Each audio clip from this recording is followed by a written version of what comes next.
శ్రీ చాగంటి కోటేశ్వరరావు గారు భగవద్గీతపై వారి ఉపన్యాసాన్ని మనందరికీ కూడా అందిస్తారు. అయ్యా, మీకు నమస్కారాలతో ప్రారంభించవలసిందిగా కోరుతూ ఉన్నాం. శుంబరధరం విష్ణుం శశివర్ణం చతుర్భుజం ప్రసన్నవదనం ధ్యాయేత్ సర్వవిఘ్నోపశాంతయేత్. గురుర్బ్రహ్మా గురుర్విష్ణుః గురుర్దేవో మహేశ్వరః గురుః సాక్షాత్ పరబ్రహ్మ తస్మై శ్రీ గురవై నమః. వ్యాసాయ విష్ణురూపాయ వ్యాసరూపాయ విష్ణవే నమో వై బ్రహ్మనిధయే వాసిష్ఠాయ నమో నమః. కూజంతం రామ రామీతి మధురం మధురాక్షరం ఆరుహ్య కవితాశాఖాం వందే వాల్మీకికోకిలం. శ్రుతిస్మృతిపురాణానాం ఆలయం కరుణాలయం నమామి భగవత్పాదశంకరం లోకశంకరం. వాగర్ధావివ సంపృక్తౌ వాగర్ధప్రతిపత్తయే జగతః పితరౌ వందే పార్వతీపరమేశ్వరౌ. సూక్తిం సమగ్రయతున స్వయమేవ లక్ష్మీః శ్రీరంగరాజమహిషీముధరైఃకటాక్షైః. వైదగ్ధ్యవర్ణగుణగుంభనగౌరవైర్యాం కండూలకర్ణకుహరాः కవయోధయంతి. హైమోర్ధ్వపుండ్రమజహన్మకుటం సునాసం మందస్మితం మకరకుండలచారుగండం బింబాధరం బహుళదీర్ఘకృపాకటాక్షం. శ్రీవేంకటేశముఖమాత్మని సన్నిధత్తాం. విమలపటి కమలకుటి పుస్తకరుద్రాక్షశస్తహస్తపుటి కామాక్షి పక్ష్మలాక్షి కలిత విపంచి విభాసి వైరించి. మనోజవం మరుతతుల్యవేగం జితేంద్రియం బుద్ధిమతాం వరిష్టం వాతాత్మజం వనరయూధముఖ్యం శ్రీరామదూతం శిరసా నమామి.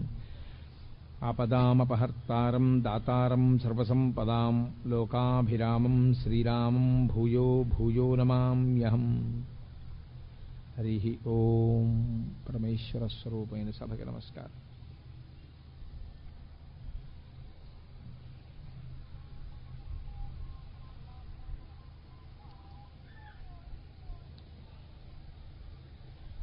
భగవద్గీత ఆధ్యాత్మిక సంపదకి సంబంధించినంత వరకు సనాతన ధర్మంలో అసలు భగవద్గీత పేరు వినని వాళ్ళు ఉండరు.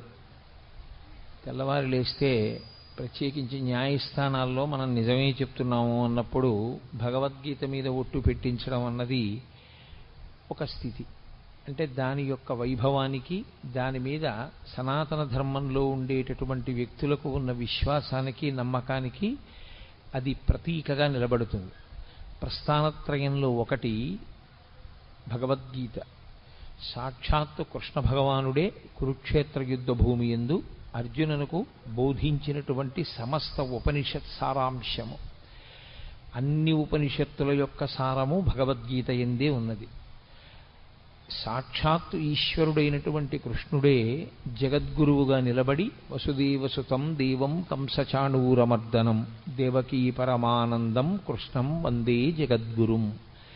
జగద్గురువైనటువంటి కృష్ణుడు. జగద్గురువైనటువంటి కృష్ణుడు అంటే ఆయన జగత్తును ఉద్దేశించి చెప్పలేదుగా భగవద్గీత.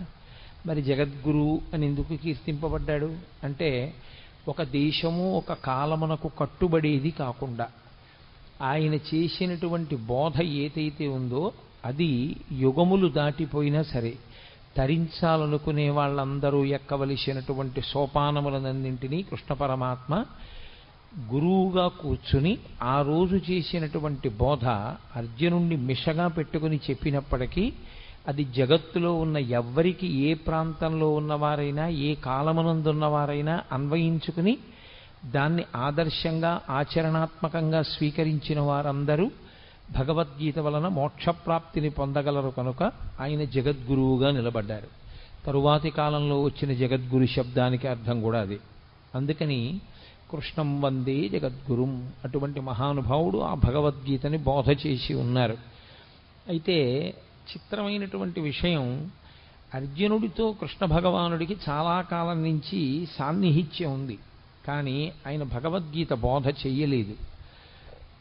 కురుక్షేత్ర యుద్ధభూమి యందు మాత్రమే బోధ చేశారు. అసలు విచిత్రం ఏమిటంటే సనాతన ధర్మంలో అత్యంత ప్రముఖమైనటువంటివి ఏ ఉన్నాయో అవన్నీ కూడా కేవలం ఒక్క వ్యక్తికి మాత్రమే చెప్పబడ్డాయి. అనేక మందిని కూర్చోబెట్టి చెప్పినవి కావు. ఏవేవి చాలా గొప్పవని మనం అనుకుంటామో అవన్నీ ఒక్కరికే చెప్పారు. శ్రీరామాయణంలో సంక్షేప రామాయణాన్ని నారద మహర్షి వాల్మీకి ఒక్కరికే చెప్పారు. అలాగే ఆదిత్య హృదయాన్ని అగస్త్య మహర్షి రామచంద్రమూర్తికి ఒక్కరికే యుద్ధభూమిలో చెప్పారు. భాగవతాన్ని పరీక్షిత్తుకి ఒక్కడికే శుకబ్రహ్మ చెప్పారు. భగవద్గీతని కురుక్షేత్ర సంగ్రామ భూమి యందు అర్జునుడికి ఒక్కడికే కృష్ణ పరమాత్మ బోధ చేశారు. అది సరి అయినటువంటి సమయం ఆసన్నమైంది అనుకునేంత వరకు ఆయన బోధ చేయలేదు. ఇప్పుడు అర్జునుడు వినడానికి తగిన సమయాన్ని పొంది ఉన్నాడు అని ఆయన అనుకున్నప్పుడు మాత్రమే ఆ బోధ చేశారు. ఆ చేయబడినటువంటి బోధ ఏదో కాకతాళీయంగా 4 మాటలు చెప్పినట్లుగా ఉండదు. అసలు భగవద్గీత యొక్క ఆవిర్భావమే అంత గంభీరంగా ఉంటుంది. అసలు దాని ప్రారంభమే ఒక యోగంతో, అర్జున విషాద యోగంతో ప్రారంభమైంది. అటువంటి భగవద్గీతని గురించి పెద్దలు ఒక్క శ్లోకంలో దాని యొక్క గొప్పతనాన్నంతటినీ చెప్తారు. సర్వోపనిషదో గావః దోగ్ధా గోపాలనందన పార్థో వత్సః సుధీర్భోక్త దుగ్ధం గీతామృతం మహత్ అంటారు. అది సర్వోపనిషదో గావు. ఆవులు ఉపనిషత్తులు. ఉపనిషత్తులు ఆవులైతే ఉపనిషత్తులు ఉండేది వేదముల యొక్క చివర ఉంటాయి. వాటికి ఆ పేరు రావడం వెనకాతలే ఒక రహస్యం ఉంది. అసలు దాని పేరే ఉపనిషత్. ఉపనిషద్ అన్న మాటకి 2 అర్థాలు. ఒకటి, ఉపనయనం అయిన తర్వాత గాయత్రీ మంత్రం చెయ్యడానికి కావలసిన అధికారము సిద్ధించిన తరువాత గురువుగారికి దగ్గరగా కూర్చుని బ్రహ్మజ్ఞానమును పొందేటటువంటి అవకాశాన్ని బ్రహ్మచారి పొందితే ఉపనిషద్. పక్కన కూర్చున్నాడు, పక్కన కూర్చుని ఉప శబ్దము చేత దగ్గరగా కూర్చుని గురువుగారి దగ్గర వినడానికి కావలసిన యోగ్యతని పొందడం ఉపనిషదే. షద్ జీర్ణం అవడం నా కానిది, జీర్ణము కానిది లోకంలో బ్రహ్మం ఒక్కటే.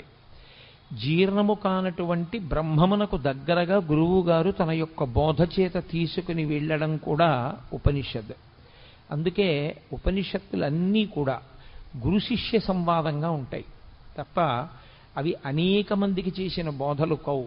యోగ్యుడైనటువంటి శిష్యుడు మాత్రమే గురువుగారి దగ్గర నేర్చుకుంటాడు.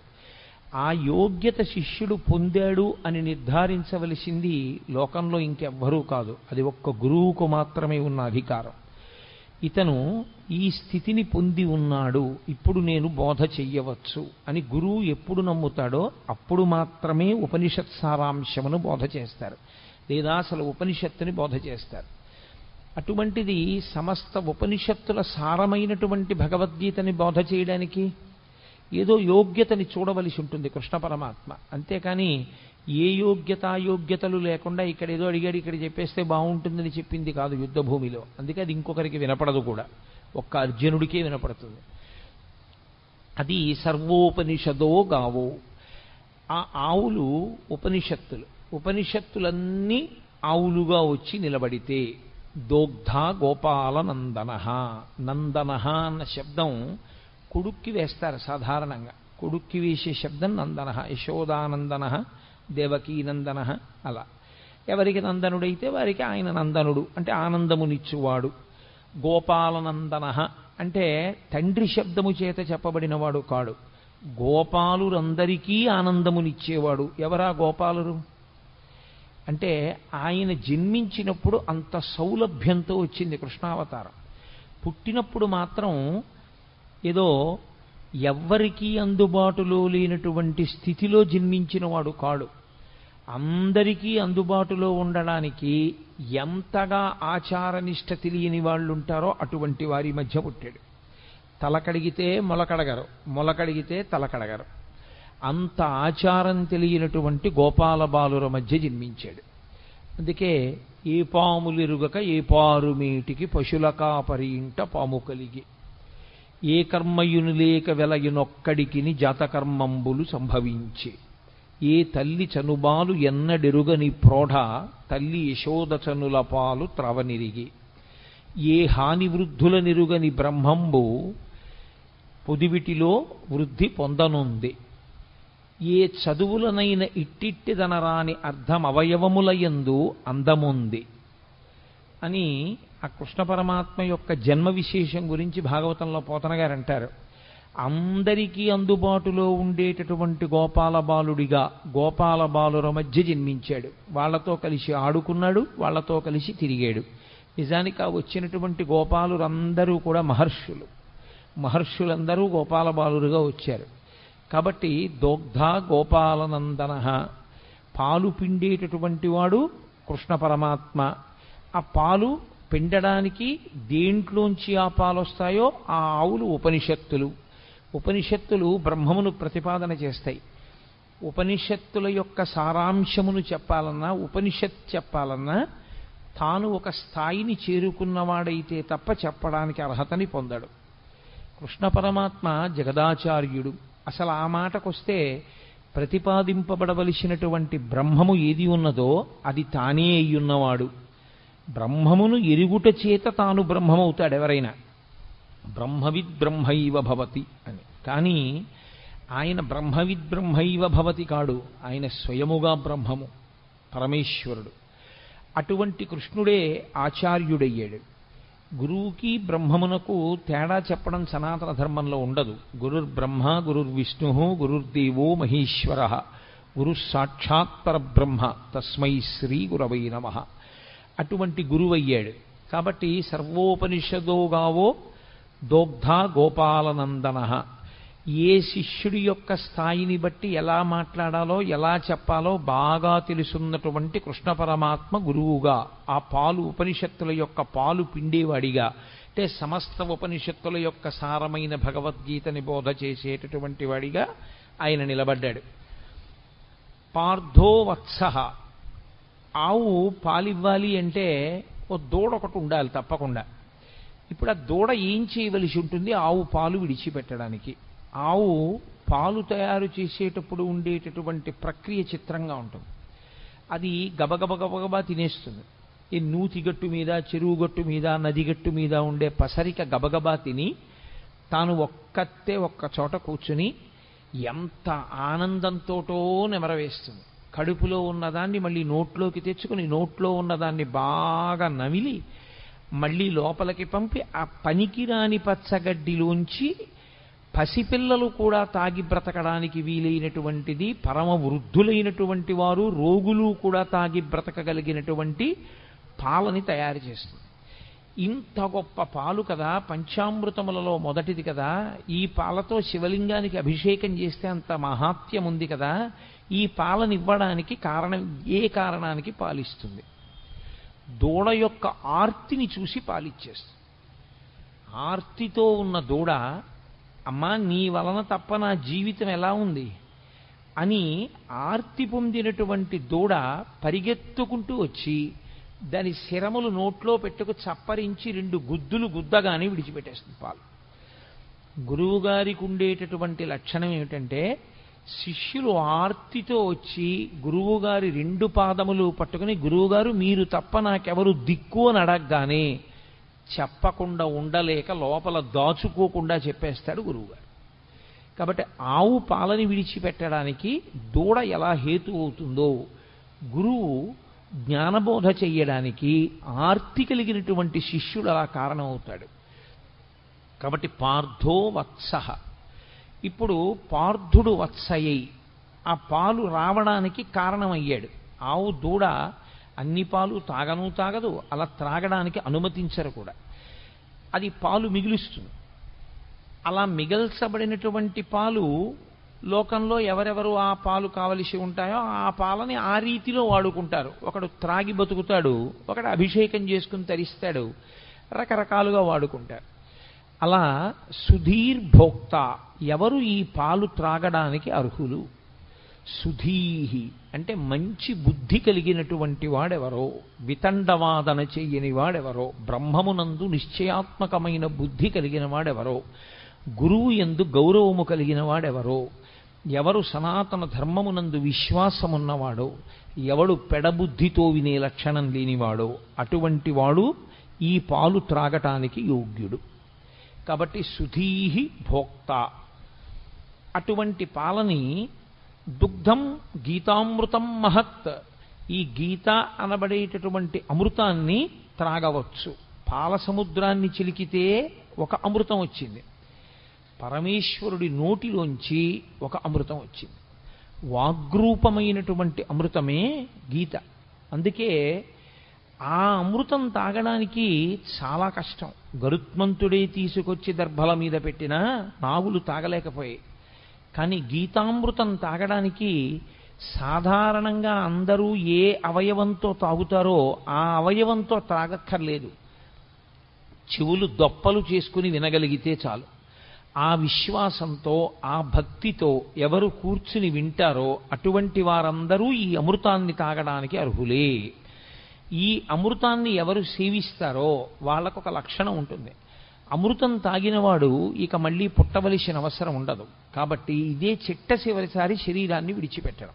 కానీ త్రాగడం అంటూ జరిగినప్పుడు శరీరం ఉంటే కదా తాగాడు, శరీరం లేకుండా త్రాగడం అన్న మాట రాదు.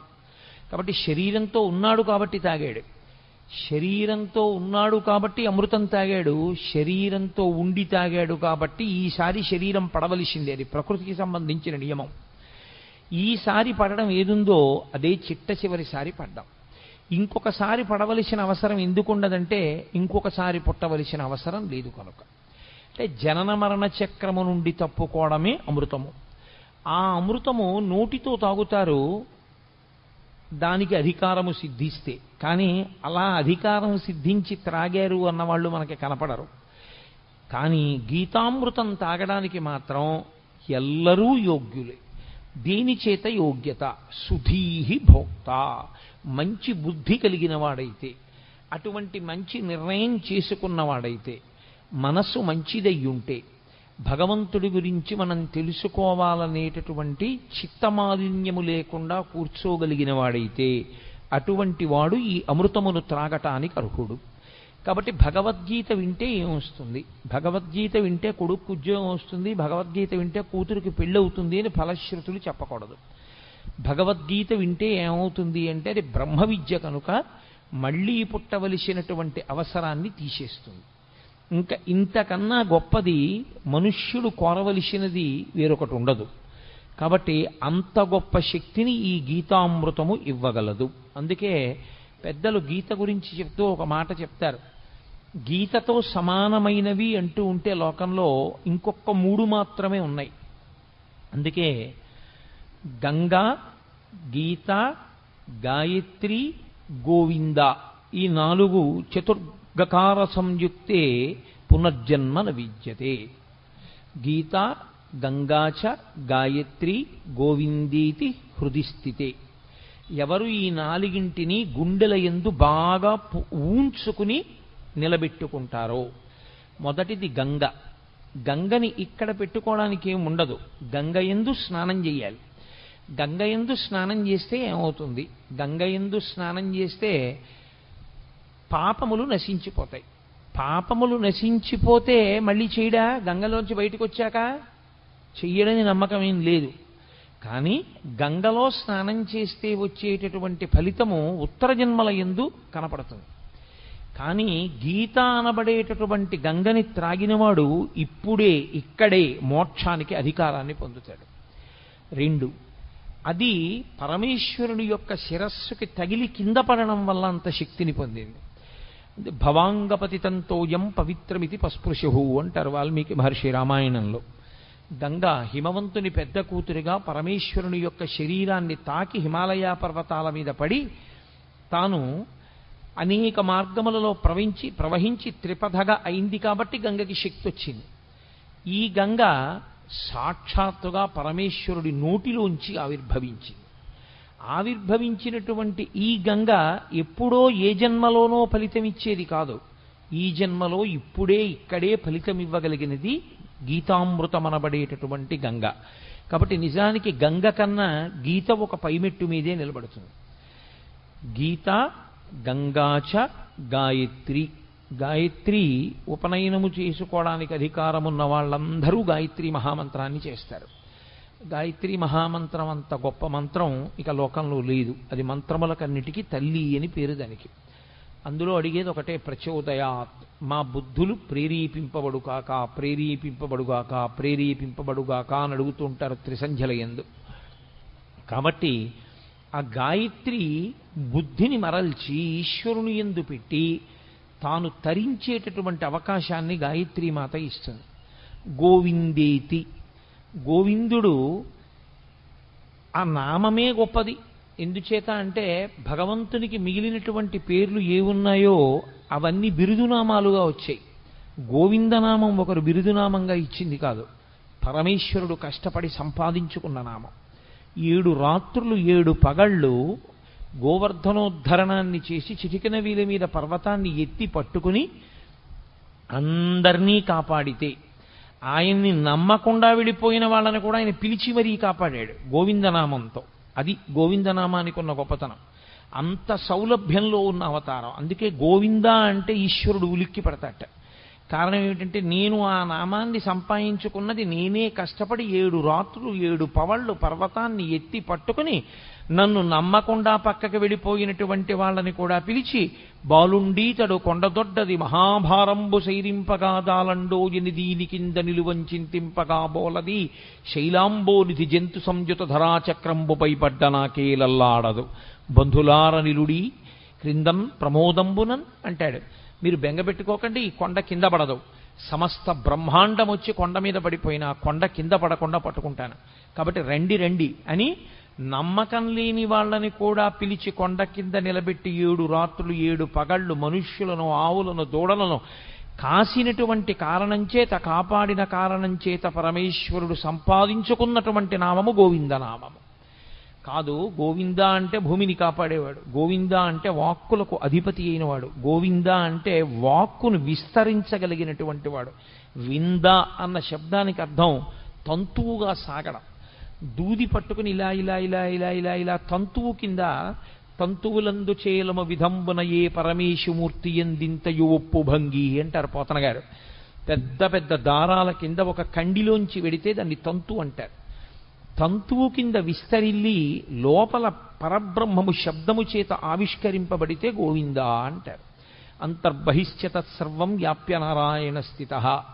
నామరూపాత్మకంగా కనపడేటటువంటి జగత్తు కాదని దాని లోపల జీవుడిగా ఉన్నటువంటి బ్రహ్మం ఎవరున్నారో వాడిని గుర్తించడానికి నామరూపాలని ఆధారం చేసుకుని విశ్వమునందు విశ్వనాథుణ్ణి చూడగలిగినటువంటి ప్రజ్ఞాపాఠవములు పెరగగలిగిన స్థితికి గోవింద అని పేరు.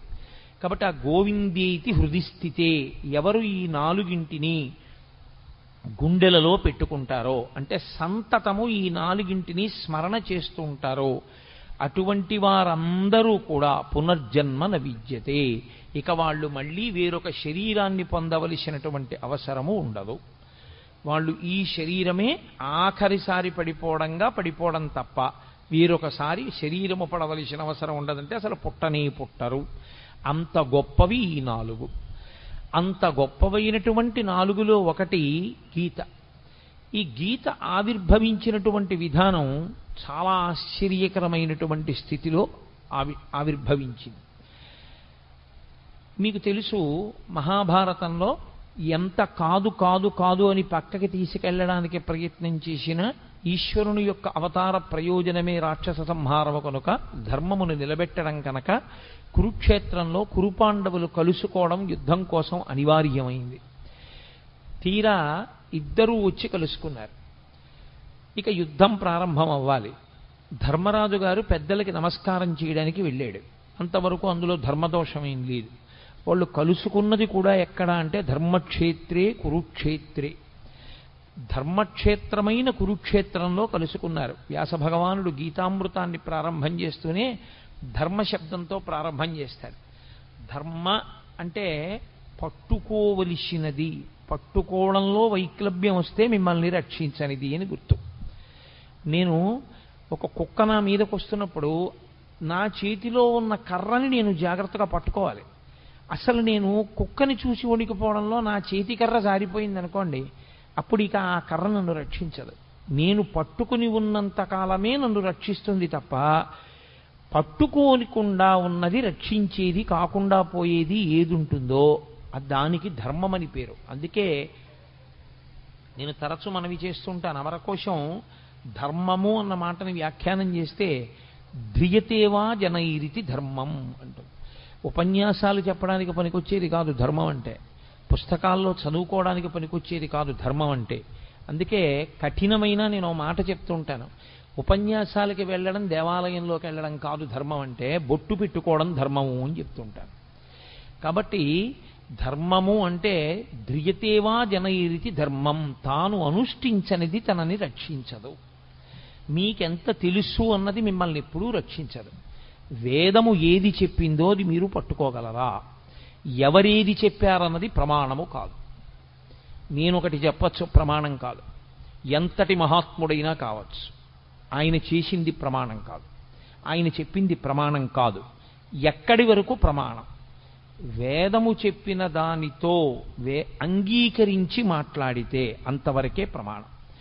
వేదము చెప్పిన దాన్ని వ్యతిరేకించి మాట్లాడితే, ఎక్కడ వరకు వేదాన్ని అంగీకరించి మాట్లాడాడో అక్కడ వరకు ప్రమాణవాక్కు మాట్లాడాడని, వేద వ్యతిరేకమైన మాట్లాడినదంతా కూడా దుస్తర్కం చేశాడని అంటారు. దుస్తర్కాస్తు విరమ్యతాం అంటారు శంకరాచార్యుల వారు. దుస్తర్కము చెయ్యవద్దు. వేదో నిత్యమధీయతాం తదుదితం కర్మస్వనుష్ఠీయతాం. వేదం ఎలా చెప్పిందో అలాగే చెయ్యాలి. వేదము దేనిని ప్రమాణంగా మాట్లాడిందో దాన్ని ప్రమాణంగా మాట్లాడాలి. అంతేకాని ఇప్పుడు ఎక్కడ కుదురుతుందండి అని మాట్లాడడానికి వీల్లేదు. వేదము ఏది చెప్పిందో దాన్ని అందుకోవడమే నీ ప్రయోజనం. అలా అందుకోలేకపోతే అది వ్యక్తిగా నీ బలహీనత ఏమో కానీ, వేదం చెప్పినది ఎలా కుదురుతుందండి అన్న మాట మాట్లాడడానికి మాత్రం నీకు అధికారం లేదు. నేను నిత్యాగ్నిహోత్రం చెయ్యకపోతే నేను చెయ్యలేకపోవడం నా తప్పని చెప్పాలి. అంతేగాని నిత్యాగ్నిహోత్రం ఎక్కడ కుదురుతుందండి అన్నమాట నేను వాడడాన్ని మాత్రం శాస్త్రం అంగీకరించు. నీ తప్పు నువ్వు అంగీకరించాలి. అంతేగాని వేద ప్రమాణము యొక్క సాధ్యాసాధ్యములను విచారణ చేసే అధికారము నీకు లేదు. ధర్మం అంటే ఒక్కటే లోకంలో. ధర్మమనగా ఎవరు చెప్పినది ధర్మము కాదు, వేదమేది చెప్పిందో అదొక్కటే ధర్మము. వ్యాస హృదయమంతా వ్యాసోచ్ఛిష్టం జగత్ సర్వం. వ్యాసుడి యొక్క ఎంగిలి ఈ లోకంలో వచ్చిన వాంగ్మయం అంతా. వ్యాసుని యొక్క హృదయమంతా ధర్మమే. ధర్మం ధర్మం ధర్మం. దానికోసమే ఆయన 18 పురాణములను ఇచ్చాడు, 4 వేదములను విభాగం చేశాడు, బ్రహ్మసూత్రములను ఇచ్చాడు. ఇన్ని ఇవ్వడానికి కారణం ధర్మాన్ని పట్టుకోండి. ధర్మం ఒక్కటే మిమ్మల్ని రక్షిస్తుంది. ధర్మం ఒక్కటే మళ్ళీ పునర్జన్మ లేకుండా కూడా చెయ్యగలదు. ఎవడు ధర్మాన్ని పట్టుకోబోయి ధర్మం పట్టుకున్నాననుకుని అధర్మాన్ని పట్టుకుంటున్నాడో వాడికి ధర్మము యొక్క ఫలితము పొందలేడు. అది కుదిరేటటువంటి విషయం కాదు. పైకి తాను ధర్మం పట్టుకున్నానని అనుకుంటున్నాడు, కానీ తాను పట్టుకున్నది ధర్మము కాదు. స్వధర్మో నిధనం శ్రేయః పరధర్మో భయావహ. తనకి కాని ధర్మం పట్టుకున్నవాడు తాను తరించలేడు. కాబట్టి ధర్మమే ప్రాతిపదిక. అందుకే ప్రారంభమే మంగళవాచకంగా దీన్ని తీసుకున్నారు వ్యాసుల వారంటే, ధర్మశబ్దాన్ని తీసుకున్నారు. ధర్మక్షేత్రే కురుక్షేత్రే. కురుక్షేత్రమైనటువంటి ధర్మక్షేత్రంలో ఆ కురుపాండవులు ఇద్దరూ కూడా కలుసుకున్నారు. ఇక యుద్ధం ప్రారంభం అవ్వాలి. ఎవరి ధర్మం వారిది. లోకంలో ధర్మరాజు గారు ఎదురుగుండా కనపడినటువంటి పెద్దవాడు, వంశకర్త, మహానుభావుడు భీష్ముడు. భీష్మ ద్రోణాది మహాపురుషులకు నమస్కారం చేయడం కోసమని ధర్మరాజు గారు వెళ్ళారు. అర్జునుడు ఇరుపక్షముల మధ్యలో నిలబెట్టబడినటువంటి రథంలో నిలబడి ఉన్నాడు. కృష్ణ భగవానుడు అన్నాడు, అర్జున చూడొక్కసారి ఇరుపక్షములలో మొహరించిన సైన్యాన్ని చూడు. ఎందుచేత అర్జునుడే ప్రధానంగా రాక్షస సంహారము అంటే రాక్షసులే కురువీరుల వైపు ఉన్నారు, లేదా కురువీరులుగా ఉన్నారు. ఇప్పుడు వాళ్ళని సంహరించాలి. అందుకే అతనికి అంత శస్త్రాస్త్ర సంపదనంతటిని ఇప్పించాడు కృష్ణ పరమాత్మ. చూడవయా, ఒక్కసారి వాళ్ళతో యుద్ధం చేయాలి నువ్వు. అడుగో భీష్ముడు, అడుగో ద్రోణుడు, అడుగో కృపుడు, అడుగో శల్యుడు, అడుగో అశ్వత్థామ, అడుగో దుర్యోధనుడు, వరుసగా అందరినీ చూపించాడు. నిలబడినవాడు నిలబడినట్టు వెంటనే అర్జునుడు ఒక మాట అన్నాడు. అందుకనది అర్జున విషాద యోగమైంది. నకాంక్షే విజయం కృష్ణ నచ రాజ్యం సుఖానిచ కిన్నో రాజ్యేన గోవింద కిం భోగైర్జీవితేనవా. ఈ శ్లోకాలు అర్థం చేసుకోవడంలో వచ్చినటువంటి వైక్లభ్యంతో అక్కర్లేని వ్యాఖ్యానాలు చేస్తున్న వాళ్ళు ఉన్నారు లోకంలో. ఆయనకి కూడని ధర్మాన్ని ఆయన మాట్లాడాడు. ఆయన అన్నాడు, నా కాంక్షే విజయం కృష్ణ. ఏమొస్తుంది ఇప్పుడు వీళ్ళందరినీ చంపేస్తే? విజయం వస్తుంది. విజయం వస్తే ఏమొస్తుంది? రాజ్యం వస్తుంది. రాజ్యం వస్తే ఏమొస్తుంది? ధర్మరాజు గారు సింహాసనం మీద కూర్చుని పరిపాలన చేస్తాడు. కానీ ఏమైపోతుంది? నా గురువు మరణిస్తాడు, మా తాతగారు మరణిస్తారు, నా అన్నదమ్ములు మరణిస్తారు, నా బంధువులందరూ చచ్చిపోతారు. ఇంతమంది చచ్చిపోయినటువంటి నెత్తుటి కూడు మిగులుతుంది. ఇప్పుడు ఈ నెత్తుటి కూడిని నేను తినవలసి వస్తుంది. మీరు చాలా జాగ్రత్తగా పట్టుకోవలసి ఉంటుంది భగవద్గీత ఆవిర్భావాన్ని. ఆయన వైరాగ్యమును పొందుతున్నాడు. చిచ్చి ఇవన్నీ ఏమిటంటున్నాడు? ఆయన ధర్మాన్ని మాట్లాడుతున్నాడు. వీళ్ళందరినీ చంపడం ఎందుకని? కానీ ఆ ధర్మంలో వైక్లభ్యం ఉంది, అది దిద్దాలి ఇప్పుడు కృష్ణ పరమాత్మ. వీళ్ళందరినీ చంపడం ఏమిటి? వీళ్ళందరినీ చంపేస్తే ఏమొస్తుంది? నాకేం మిగలదు. అందరినీ చంపేసిన వాడు అర్జునుడు అన్న పేరు వస్తుంది. ఇంతమందిని చంపేసి నేను రాజ్య పరిపాలన మొదలు పెడితే నిన్నటి వరకు నా కంటి ముందు ఉన్నటువంటి తాతలు, తండ్రులు, గురువులు, బంధువులు, స్నేహితులు ఇంతమంది మరణించిన తరువాత నేనొక్కడిని మిగిలితే నేను పొందేటటువంటి సంతోషం ఏమిటి? కాబట్టి నాకొద్దు ఈ యుద్ధము వద్దు, ఈ విజయము వద్దు, ఈ రాజ్యము వద్దు. ఇప్పుడు ఆయన ఎంత భయవిహ్వలుడైపోయాడంటే అంతటి మహావీరుడైనటువంటి అర్జునుడి చేతులు వణికిపోయాయి. వణికిపోవడంలో ఆయన చేతిలో ఉన్నటువంటి గాంధీవం జారి కింద పడిపోయాడు. కింద పడిపోతే తాను ఎలా నిలబడ్డాడో అలా నిలబడ్డవాడు నిలబడ్డట్టే నీరసం ఆవహించేసి చతికిల పడిపోయాడు. నీరసం ఆవహించి చతికిల పడిపోయాడు అంటే ఆయన శరీరంలో ఇప్పుడు ఏదో ఆరోగ్యపరమైన సమస్య తలెత్తలేదు. ఆయనకి శరీరంలో ఎంత ఆరోగ్యం ఉండాలో అంత ఆరోగ్యము ఉంది, ఎంత బలం ఉండాలో అంత బలము ఉంది. కానీ శరీరమునందుండవలసినటువంటి బలాన్ని, శరీరమునందు ఉన్నటువంటి ఆరోగ్యాన్ని ఏది పాడు చేసేసింది అంటే బలహీనపడిపోయినటువంటి మనస్సు పాడు చేసేసింది. ఇది చాలా గొప్ప విషయం. మీరు ఎంత బలవంతులు అన్నది కాదు, మీ మనస్సు ఎంత జవంతో ఉన్నది అన్నది ప్రధానం. మనస్సుకి జవం లేనివాడు శరీరంతో ఎంత బలం ఉండనివ్వండి ఉపకారం చేయలేడు. ఎందుచేత అంటే మనస్సు భయానికి కానీ శంకకి కానీ లోనైపోయిందనుకోండి, తాను ఆత్మరక్షణలోకి పడిపోతాడు. పడిపోయి ఒక రకమైనటువంటి భయానికి లోనవుతాడు. భయానికి మారుపేరే శాస్త్రంలో మృత్యు. మృత్యు సమయమునందు ఎలా ఆలోచనలు పొసగవో భయవిహ్వలుడైనటువంటి వ్యక్తికి కూడా సరి అయిన ఆలోచన విధానం రాదు. కాబట్టి ఇప్పుడు అంత భయపడిపోయినటువంటి అర్జునుడు అన్నాడు, ఇప్పుడు దుర్యోధనుడు ఒక బాణం వేసో ఓ కత్తి పెట్టో నన్ను చంపేస్తే చచ్చిపోతాను. చచ్చిపోతే ఏమవుతుంది? నేను చనిపోతే చనిపోయాను, కానీ నా వారందరూ బ్రతుకుతారు. ఇది పైకి చూడ్డానికి చాలా ధర్మంలా కనపడుతుంది చూసుకోండి.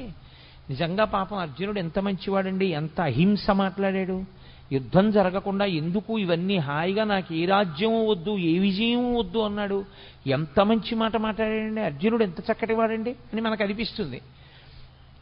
కానీ ఈ మాటలు చెప్పి ఇంకొంచెం ముందుకు వెళ్ళిపోయాడు. ఇంకొక ఆశ్చర్యకరమైన మాట అన్నాడు.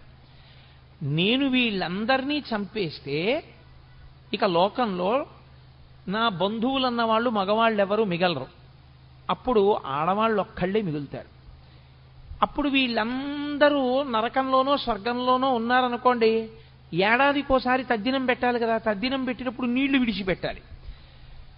అప్పుడు వీళ్ళకి నీళ్లు విడిచిపెట్టడానికి ఉత్తరాధికారులు ఏరి?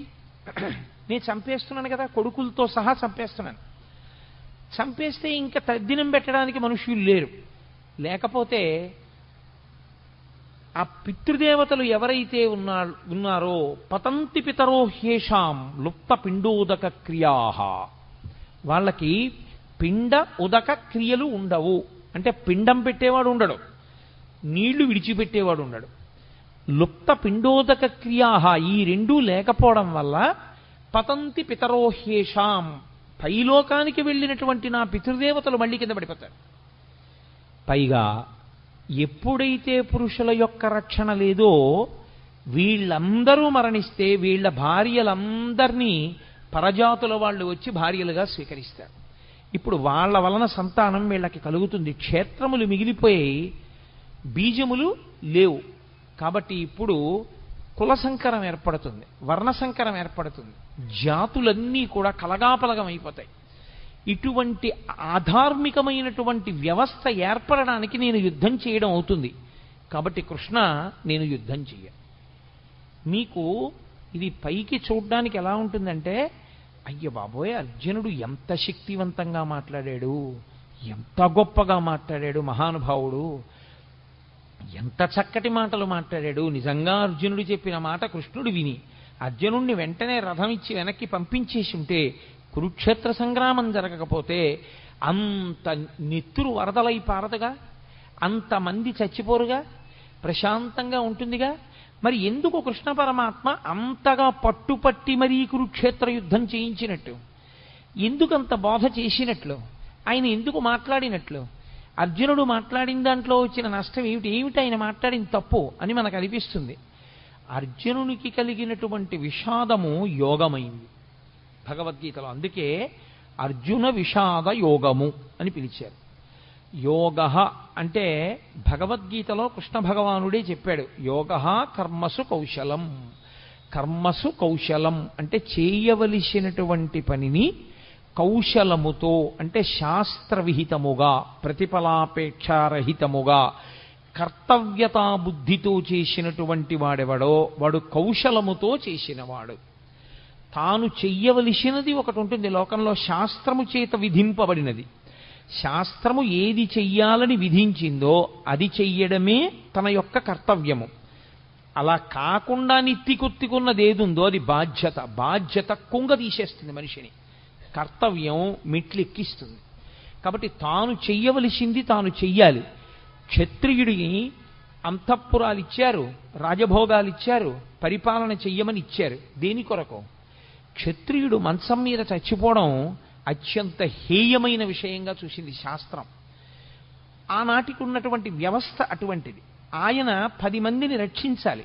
అందుకే తనకి వైరం ఉందా లేదా అనవసరం, తనకి వైరం ఉన్నా లేకపోయినా తాను మాత్రం అమాయకులను పీడించేటటువంటి వాళ్ళని నిగ్రహించడం కోసం యుద్ధభూమికి వెళ్ళి అలా అమాయకుల్ని పాడు చేసేటటువంటి వాళ్లతో చేసేటటువంటి యుద్ధంలో తాను శరీరం విడిచిపెట్టినా తాను స్వర్గానికి వెడతాడు తప్ప, తనకి అక్కర్లేని ధర్మం నెత్తి మీద వేసుకుని తన కర్తవ్యాన్ని తాను విస్మరిస్తే, తాను ప్రశాంతంగా శాంతి బోధ చేస్తూ తాను మరణిస్తే, లోకంలో ఉన్న వాళ్ళందరినీ బాధ పెడుతున్నటువంటి రాక్షస శక్తుల్ని దునుమాడవలసినటువంటి వాడు తన కర్తవ్యాన్ని తాను నిర్వర్తించకుండా అక్కరలేని కర్తవ్యాన్ని తెచ్చి తన నెత్తి మీద పెట్టుకుని ఆ కర్తవ్య నిర్వహణ చేత తాను శరీరం విడిచిపెడితే అటువంటి వాడు అధమలోకాలకు వెళ్ళిపోతాడు, అధమ ఉపాధుల్లోకి వెళ్ళిపోతాడు. కాబట్టి ఎవరు చెయ్యవలసినటువంటి కర్తవ్యాన్ని వాళ్ళు చెయ్యవలసి ఉంటుంది. ఇప్పుడు అర్జునుడికి వచ్చినటువంటి పెద్ద వైక్లభ్యం ఎక్కడొచ్చిందంటే, ధర్మము అన్నదాన్ని ఒకదాన్ని పట్టుకున్నాడు. చంపడం తప్పు, అందులో సందేహం లేదు. భూతదయ అన్ని ధర్మములలోకి గొప్ప ధర్మం, నిష్కారణంగా చంపకూడదు. కానీ ధర్మమును నిలబెట్టడం కోసం ధర్మాన్నే పాడు చేస్తున్న వాళ్ళు ఎవరున్నారో అటువంటి వాళ్ళని సంహరించి ధర్మాన్ని నిలబెట్టవలసినటువంటి కర్తవ్యం క్షత్రియుడిది. అసలు తాను చెయ్యవలసిన ధర్మాన్ని, తన కర్తవ్యాన్ని తాను విస్మరించి తాను అక్కర్లేని ధర్మాన్ని ఒకటి నెత్తి మీద పెట్టుకున్నాడు. ఇక్కడ వచ్చింది సమస్య అంతా. అక్కరలేని వైరాగ్యాన్ని నెత్తి మీద పెట్టుకుని అక్కరలేని విషయాన్ని తాను అన్వయం చేసుకుని తాను చెయ్యవలసిన అవసరం లేని పని తాను చేస్తానని, తాను చెయ్యవలసిన పనిని తాను చెయ్యనని భీష్మించుకోవడం చేత తాను పాడవడమే కాకుండా ఇప్పుడు లోకంలో అధర్మం నిలబడకుండా చెయ్యవలసిన వాడు అలా చెయ్యకపోతే అధర్మము విచ్చలవిడిగా పెరిగిపోతుంది. కనుక తద్దోషము అర్జునుడికి రాకుండా మళ్లీ ధర్మాన్ని నిలబెట్టడానికి ధర్మం విషయంలో అతను ఎక్కడ పొరపాటు పడుతున్నాడో ఆ పొరపాటుని దిద్దవలసి ఉంటుంది. అది అడ్డుపెట్టి మాట్లాడుతున్నది అర్జునుణ్ణి.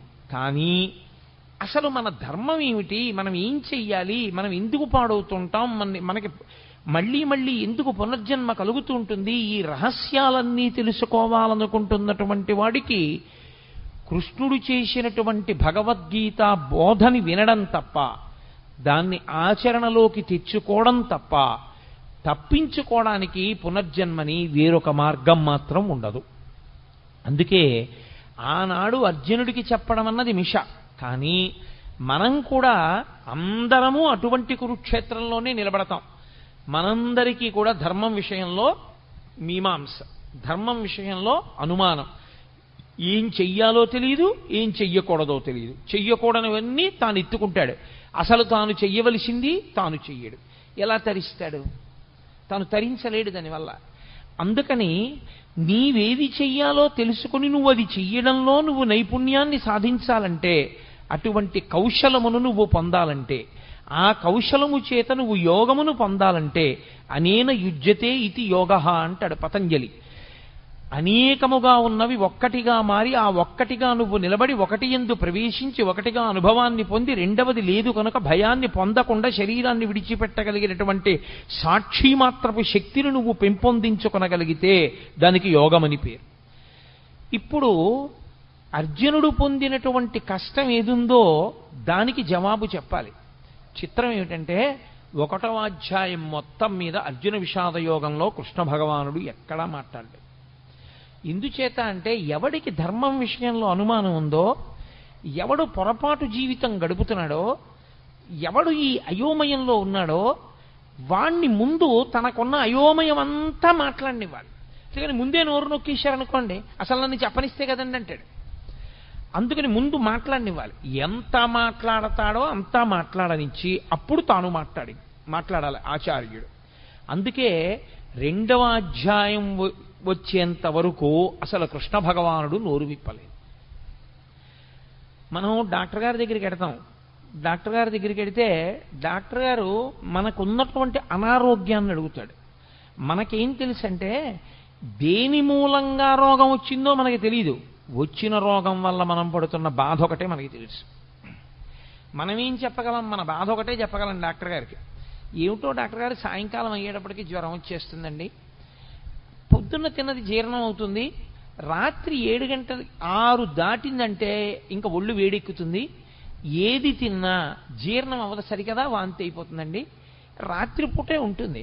వీడు బాధ ఒకటే చెప్తూ ఉంటాడు. వింటూ డాక్టర్ గారు ఏం ఆలోచిస్తాడంటే వీడికి సాయంకాలం 6 అయ్యేటప్పటికి జ్వరాన్ని కల్పించగలిగినటువంటి సూక్ష్మాంగ జీవి ఏది ప్రవేశించి ఉంటుంది, దాని వలన వీడిలో ఏ రకమైనటువంటి జ్వరం ప్రకోపించి వీడికి జీర్ణం కాకుండా ఆహారం బయటికి వెళ్ళిపోతుంది. ఇప్పుడు మందు దేనికి వెయ్యాలంటే మూలానికి వెయ్యాలి. ఏ సూక్ష్మక్రిమి శరీరంలో ప్రవేశించడం చేత అతనికి సాయంకాలం జ్వరం వచ్చి తిన్న పదార్థం జీర్ణం కాకుండా వాంతవుతోందో ఆ సూక్ష్మక్రిమి మీద అతను ఔషధాన్ని ఇవ్వాలి. అంతేకాని వాంతి అయిపోకుండా ఏం చేయాలో లవంగమొగ్గ నవలాలో ఏలక్కాయ నవలాలో చెప్పడానికి అతని భార్యే చాలు, పక్కింట్లో ఉన్న వాళ్ళే చాలు, డాక్టర్ గారు అక్కర్లేదు దానికి. డాక్టర్ గారు చెప్పవలసింది మూలాన్ని ఛేదించాలి. అర్జునుడు మాట్లాడితే అర్జునుడు మాట్లాడిన మాటల వెనక ఛేదింపబడవలసినటువంటి మూలాల్ని కృష్ణ పరమాత్మ పట్టుకున్నాడు. ఇది అందుకే భవద్భీషిణి అయింది. గీతకి భవద్భీషిణి అని పేరు ఉండడానికి కారణం అదే. సంసారము అంటేనే అయోమయం, సంసారం అంటేనే రాగద్వేషములు. మీరు కొంచెం జాగ్రత్తగా పట్టుకోగలిగితే సంసారమునకు మారు పేరే రాగద్వేషములు. రాగము ద్వేషము ఈ రెండు ఎప్పుడుంటాయి? ఇంకొకడు ఉంటే కదండి. ఇప్పుడు నాకన్నా ఇంకొకడు ఉన్నాడు అనుకోండి, అప్పుడు నేను వాడిని ప్రేమిస్తే రాగం, నాకు వాడి మీద సంతోషంగా ఉండి వాడిని నేను అభిమానిస్తే నాకు వాడి మీద రాగం ఉన్నది. నేను వాడి మీద కోపం పెట్టుకుంటే నాకు ద్వేషం ఉన్నది. అసలు రెండవది లేదు ప్రపంచంలో, ఒక్కటే ఉన్నది. రాగమునకు కానీ ద్వేషమునకు కానీ ఏమైనా కారణం ఉందా? ఇంకో వస్తువు లేదు, ఉన్నదొక్కటే, పరబ్రహ్మం ఒక్కటే ఉంది. ఆ ఉన్న ఒక్క పరబ్రహ్మము ఎలా ఉన్నది? ఇన్నిగా కనపడుతున్నా కాదురా, ఇన్ని యథార్థమునకు ఉన్నదొక్కటే. అన్ని నగలుగా కనపడుతున్నా ఉన్నదొక్క బంగారమైనట్టు, అనేక కుండలుగా కనపడుతున్నా ఉన్నదొక్క మన్నైనట్టు, అనేక కడవలలో పోసిన ఉన్నది ఆ ఆవు పాలైనట్టు, అనేకమైన ఆవులున్నా అన్నిటి యొక్క పాలలో ఉన్న ధర్మము ఒక్కటైనట్టు, మనకి ఉన్నది ఒక్కటే పదార్థము అని తెలిసిందనుకోండి, ఇప్పుడు ప్రేమించడానికి లేదు, ద్వేషించడానికి లేదు. కాబట్టి ఇప్పుడు అర్జునుడికి రాగము పుట్టింది, ద్వేషము పుట్టింది. ద్వేషం ఎవరి మీద పుట్టిందంటే తన మీదే పుట్టింది. అయ్యో నేను వీళ్ళని చంపేస్తాను, వీళ్ళని చంపేస్తే ఇదిగో వీళ్ళందరూ పాడైపోతారు, వీళ్ళందరూ పాడైపోతారు, వాళ్ళ మీద ఒక పిచ్చి రాగం పట్టుకుంది, వాళ్ళ మీద ఒక పిచ్చి ప్రేమ, అర్థం లేని ప్రేమ పట్టుకుంది, కాబట్టి నేను వీళ్ళని చంపను. ఈ రాగద్వేషములనేటటువంటివి ఏర్పడడానికి కారణము రెండవ వస్తువు ఉండడం. ఇప్పుడు ఈ రెండవ వస్తువు ఉన్నది అనేటటువంటిది ఏదో, దానినే మోహము అని పిలుస్తారు శాస్త్రంలో. అజ్ఞానావస్థ, అవిద్య, దాని చేత వచ్చినటువంటి అయోమయావస్థ. ఈ అయోమయం పోవాలి అంటే గురుబోధ వినా మార్గం ఉండదు. కాబట్టి ఇప్పుడు కృష్ణుడు గురువుగా నిలబడి మాట్లాడాలి. అందుకు ఆయన మాట్లాడుతున్నాడు. ఇప్పుడు కృష్ణుడు మాట్లాడితే ఏమవుతుంది? అర్జునుడికి ఏ మోహము తనకున్నదని తనకి తెలియదో అది పోయిందని తెలుస్తుంది. తనకి ఉన్నప్పుడు ఇది ఉంది, అందుకు ఇలాంటి ఆలోచనలు వచ్చాయని తెలియదు. పోయి మళ్ళీ తనకి ధర్మం తెలిసిపోయాక తనకేం పోయిందో తెలుస్తుంది. అందుకే గీత అంతా అయిపోయిన తర్వాత నీకేమర్థమైంది అని అడిగాడు. నాకు భగవద్గీత అర్థమైందని చెప్పలేదు. నష్టో మోహ స్మృతిర్లబ్ధ. నేను ఏ మోహము, ఏ అజ్ఞానము, ఏ అవిద్య నన్ను పట్టుకుందో అది పోయింది. నాకు ఏది ఇంత పూర్వం తెలిసి ఉన్నదో అది ఇప్పుడు మళ్ళీ నాకు తెలిసి వచ్చింది. అంటే జ్ఞానము మీద కమ్ముకున్నటువంటి మేఘములు ఎగిరిపోయి ఈ స్థితి మళ్ళీ నువ్వు బోధించడం చేత నాకు కుదిరింది. అందుకని ఇప్పుడు అర్జునుడు అవధి లేనటువంటి అజ్ఞానంతో మాట్లాడేశాడు. మాట్లాడి మాట్లాడి మాట్లాడి మాట్లాడి తనే పెంచేసుకున్నటువంటి బెంగ ఇదంతా. ఇది చాలా చిత్రమైనటువంటి లక్షణం. సాగిపోయినంత కాలం బాగుంటుంది. ఏదైనా ఒక సమస్య వచ్చేందనుకోండి, ఆ సమస్య వచ్చేటప్పటికీ తానుగా నిలబడి కర్మఫలాన్ని అనుభవించేసేయగలిగినటువంటి శక్తి అందరి యందు ఉండడం సాధ్యమయ్యే విషయం కాదు. చాలా చాలా కష్టం. అక్కడికి వచ్చేటప్పటికీ గిజగిజగిజలాడిపోయి ఖచ్చితంగా ద్వైతీభావంలోకి వెళ్ళిపోతాడు. వాడు నేను రెండు భావాలు వస్తాయి. అభిమానము చేత కానీ ద్వేషము చేత కానీ వచ్చేస్తుంది అది. ఈ వచ్చినప్పుడు మాట్లాడడమే చాలా కష్టం. అక్కడ ఆ భావనల నుంచి శిష్యుణ్ణి పైకెత్తి స్వధర్మం దగ్గర నిలబెట్టాలి. మళ్ళీ ఏది ధర్మమో దాని యందు నిలబెట్టాలి. అది నిలబెడుతున్నాడు ఆయన. ఇప్పుడు ఆయన నిలబెట్టడంలో ఒక్క అర్జునుడు కాదు అలా నిలబడేది. గీత చదువుకుంటున్న వాళ్ళందరూ అటువంటి ధర్మక్షేత్రంలో, అటువంటి కురుక్షేత్రంలో నిలబడ్డవాళ్ళే. మనం అందరం కూడా రాగము ద్వేషము ప్రతి క్షణం. చిత్రం ఏమిటంటే రాగము శాశ్వతముగానూ ఉండదు, ద్వేషము శాశ్వతముగానూ ఉండదు.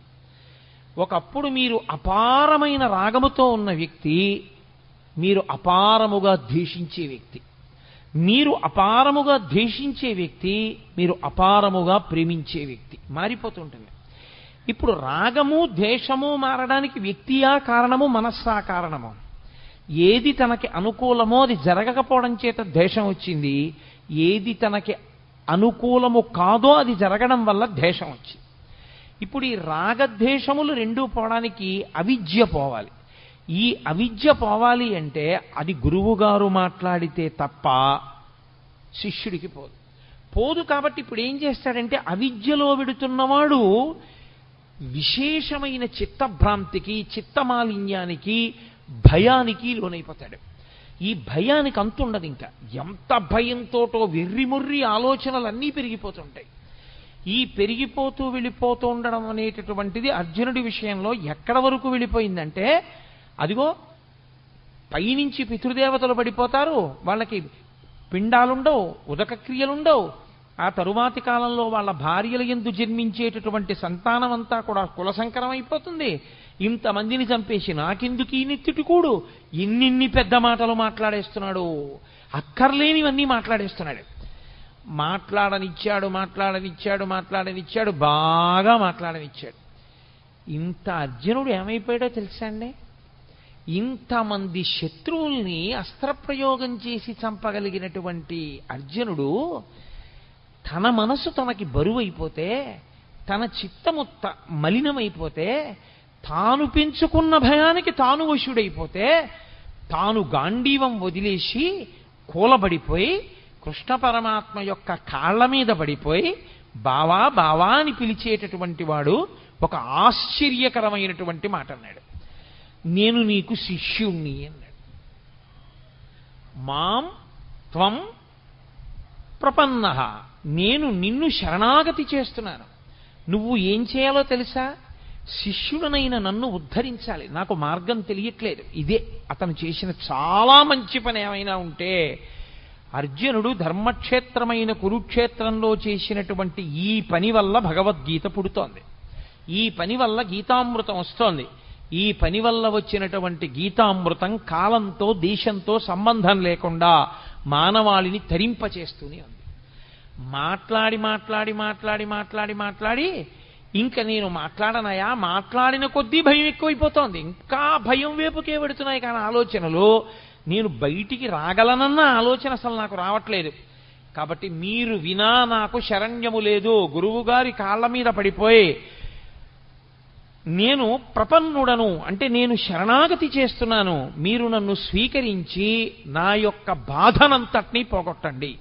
ఇప్పుడు అసలు నేనేం చెయ్యాలి నాకు అర్థం కావట్లేదు అన్నాడు. ఎవరు? యుద్ధం చేస్తానని వచ్చినవాడు. ఇప్పుడు కాదు, ఎప్పటి నుంచో యుద్ధం చేస్తాను కౌరవుల్ని సంహరిస్తానని పెద్ద తపస్సు చేసి పరమేశ్వరుణ్ణి సాక్షాత్కరింపజేసుకుని పాశుపతాస్త్రం పొందినవాడు, అంతమంది దేవతల దగ్గర అన్ని అస్త్రాలు పొందినవాడు, అంతమంది గురువుల్ని సేవించినవాడు, ఎప్పుడు కురుక్షేత్ర సంగ్రామం జరుగుతుందా కౌరవుల్ని మట్టు పెడదామని ఎదురు చూసినవాడు, ఇవాళ ఆశ్చర్యంగా యుద్ధం చేయడం మాట దేవుడి కృష్ణ పరమాత్మ యొక్క కాళ్ల మీద పడిపోయి, కృష్ణ నీవు తప్ప నాకు దిక్కెవరు, కాబట్టి నువ్వే నన్ను రక్షించాలి. ఆయన మాట్లాడడం మొదలుపెట్టాడు. ఆయన మాట్లాడుతూనే ప్రారంభం ఏమన్నా తెలుసా అండి? ఆయన మాటలకున్నటువంటి గమ్మత్తు ఏమిటంటే ఆయన మాట మొదలు అదే, భగవద్గీతలో ఆయన మాట చివర అదే. ఆయన అసోత్యానన్వశోచస్త్వం ప్రజ్ఞావాదాంశ్చ భాషసే గతాసూ నగతాసూంశ్చ నానుసూచంతి పండితాః. అశోచ్యానన్వశోచస్త్వం అంటూ ప్రారంభం చేశాడు. ఏడవవద్దు, శోకము వద్దు, అసలు ఈ దిక్కుమాలిన ఏడుపన్నది మొదట మాని. భగవద్గీత వింటే వచ్చేది ఏమిటి? ఏడవడం పోతుంది. భగవద్గీత ప్రారంభంలో కృష్ణ పరమాత్మ ఏ శ్లోకంతో ప్రారంభం చేశారో అదే శ్లోకంలో ఉన్న అదే తాత్పర్యంతో, అదే ధర్మంతో, అదే మాటతో భగవద్గీత పూర్తి. సర్వధర్మాన్ పరిత్యజ్య మామేకం శరణం వ్రజ అహం త్వా సర్వపాపేభ్యో మోక్షయిష్యామి మాసుచ. ఏడవవద్దు, శోకించవద్దు. అసలు శోకము తప్పు. శోకమన్న మాటకు అర్థం లేదు. శోకించడానికి కారణము లేదు. దేనికి శోకిస్తావు? దేనికి ఏడుస్తున్నావు నువ్వు? అసలు నువ్వు ఏడవడానికి కారణం ఏమిటి? పైగా ఏడిచేటప్పుడు ఎలా మాట్లాడుతున్నావు?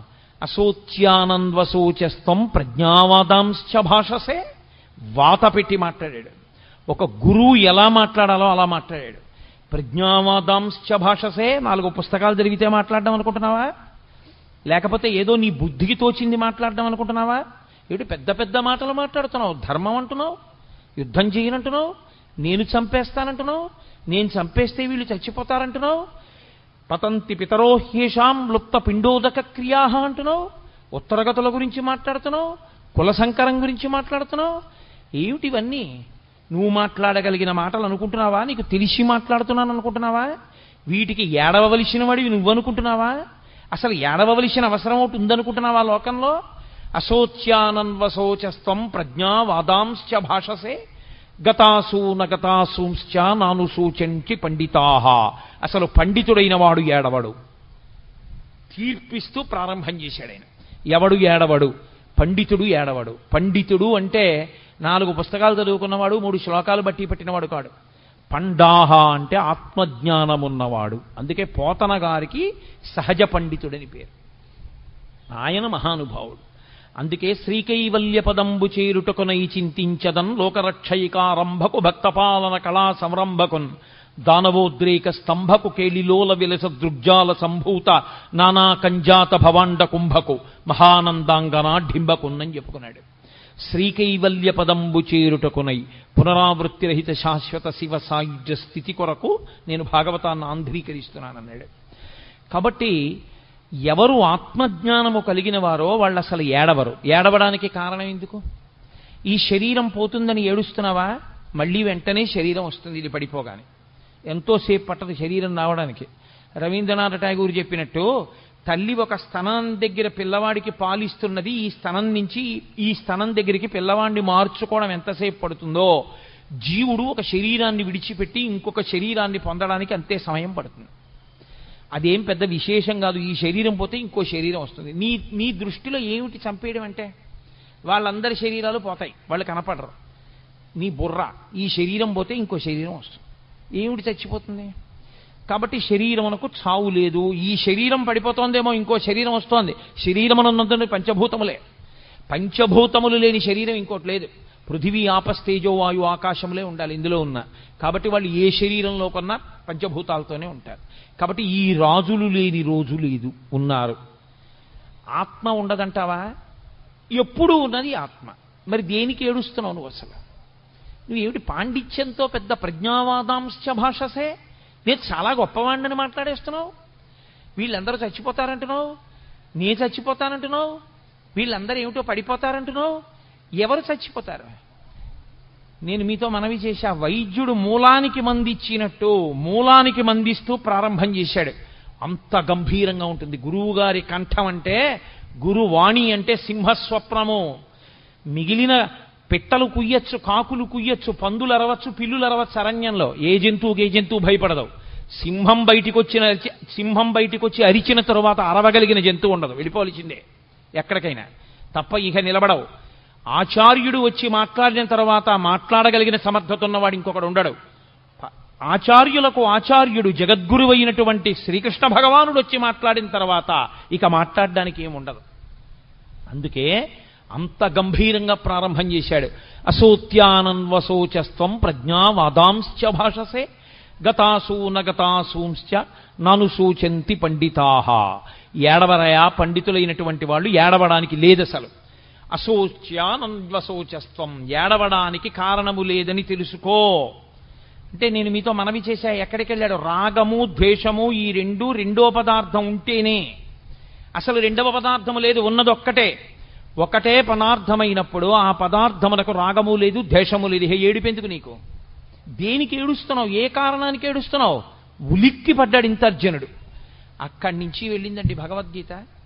ఎన్ని ధర్మములు, ఎన్ని విషయములు, ఎన్ని గుణములు, ఎన్నిటిని బోధ చేశాడో. అందుకనది యోగమైంది. అర్జున విషాదము యోగం ఎందుకైందంటే ఆ విషాదము ధర్మ సంబంధమైనది. తనకి అక్కరలేని ధర్మాన్ని పట్టుకున్నా అయ్యో నేను వీళ్ళని చంపకూడదు అన్న ఒక మాటతో ప్రారంభం చేశాడు. కానీ అర్జునుడు చంపడం ఎంత ధర్మమో అలా చంపకపోతే ధర్మం ఎందుకు నిలబడదో, ధర్మము యొక్క స్వరూపం అంటే ఎలా ఉంటుందో అంత అద్భుతంగా మాట్లాడాడు కృష్ణ పరమాత్మ. అలా మాట్లాడితే వచ్చినటువంటి స్వరూపమే గీతాస్వరూపము. సరే, నేను చేసేది 7 రోజుల ప్రసంగాలే కాబట్టి విహంగ వీక్షణంగా గీత యొక్క వైభవాన్ని ఆవిష్కరించడానికి ఇవాళ ప్రారంభోపన్యాసంగా గీతావిర్భావం గురించి 4 మాటలు చెప్పాను. దీని తరువాత పిఠాపురం నుంచి వచ్చినటువంటి సర్వదేవతా భజన మండలి వారు వాళ్ళు చాలా ఆర్తితో చాలా సంతోషంతో ఇక్కడికి వచ్చారు. వాళ్ళు చక్కటి భజన చేసేటటువంటి లక్షణం ఉన్నవారు. కాబట్టి దయచేసి మీ అందరూ అలాగే కూర్చునుంటే ఇప్పుడు ఆ భజన కార్యక్రమం ప్రారంభమవుతుంది. మళ్ళీ రేపు సాయంకాలం 6:30 ఉపన్యాసాన్ని పునఃప్రారంభిస్తాను. మంగళాశాసనపరై మదాచార్య పురోగమై సర్వైశ్చ పూర్వైరాచార్యై సత్కృతాయాస్తు మంగళం. మంగళం కోసలేంద్రాయ మహనీయ గుణాత్మనే చక్రవర్తి తనూజాయ సర్వభౌమాయ మంగళం. ఉమాకాంతాయ కాంతాయ కామితార్థప్రదాయినే శ్రీగిరీశాయ దేవాయ మలినాథాయ మంగళం. కరచరణకృతం వా కర్మవాక్కాయజం వా శ్రవణనైనజం వా మానసం వాపరాధం విహితమవిహితం వా సర్వమేత్తక్షమస్వా శివ శివ కరుణాబ్ధే శ్రీమహాదేవ శంభో. సర్వం శ్రీ ఉమామహేశ్వర పరబ్రహ్మార్పణమస్తు. స్వస్తి.